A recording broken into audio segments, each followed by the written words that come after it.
অসংখ্য সহজ মানুষের আয়োজন, সাধু গুরু বৈষ্ণব, প্রত্যেকটি মানুষ সহজ মানুষ, ত্যাগী মানুষ। এদের চাহিদা এত কম, বেশি জেনে কোনো লাভ নেই। এদের চরণে জীবন বিসর্জন না দিলে বোঝা যাবে না। এই চরণে বিসর্জন দিয়ে নিজেকে বিলিয়ে দিতে হবে। ভজ মানুষের চরণ দুটি, তোমার নিত্য বস্তু হবে খাঁটি। ভজ মানুষের চরণ দুটি, নিত্য বস্তু হবে খাঁটি।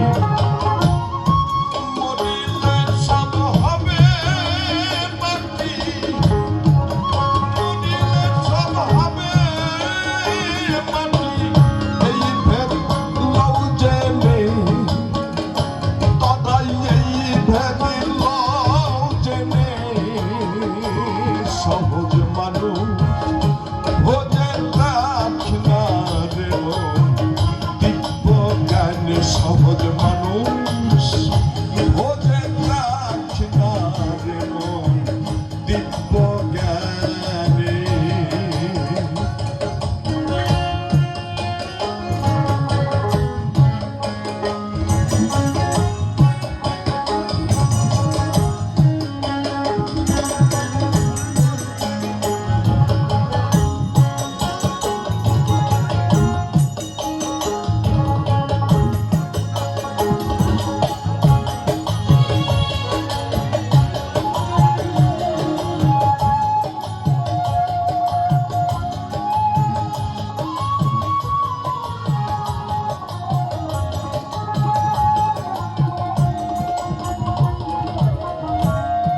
এপারে অনিত্য ওপারে কি তাই।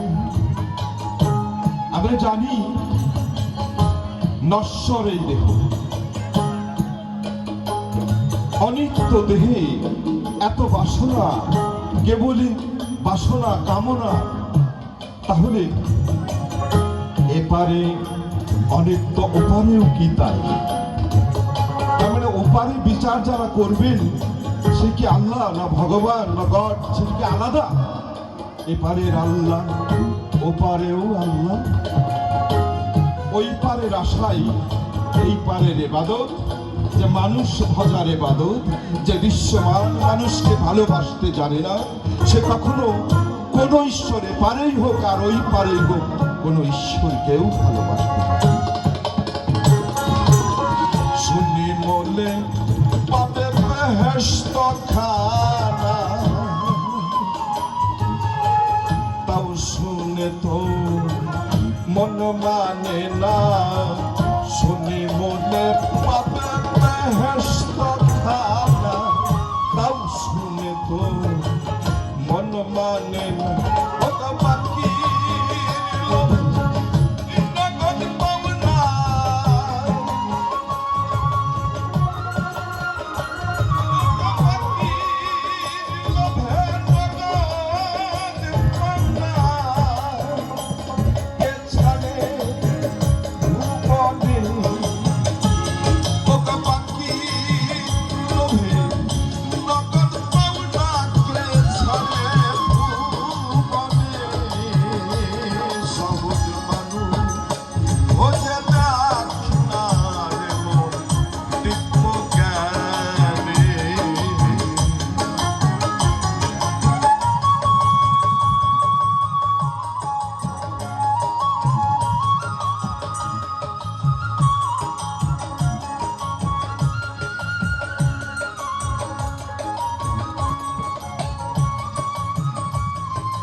মেরাজুল মুমিনিনা জানতে হয় নামাজের বেলা। মেরাজ, মেরাজ মানে দর্শন। তো প্রত্যেকটি সালাত যদি দর্শন হয়, তবে কে কখন কোন সালাতে সেই প্রতিপালকের দর্শন করলো, তার কি পুঁজি ছিল, ভাব ভক্তি প্রেম ও বিশ্বাস বিনয়িতা, একটারও কিন্তু ভাষা নেই। সবচেয়ে শক্তিশালী বস্তু বিষয় এই সাধুগুরু বৈষ্ণব, খুব সহজ করে তাদের বিশ্বাসের পাওয়ার বেশি।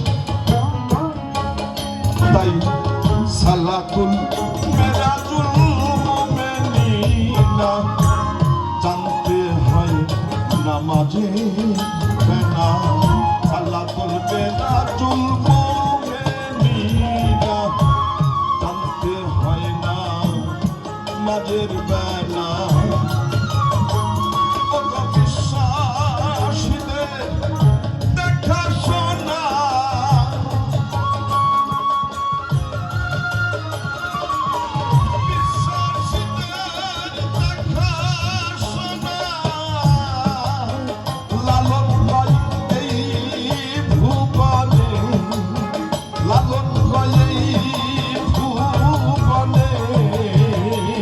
সহজ মানুষ হতে দাক্ষিণার মন দিব্য জ্ঞানী।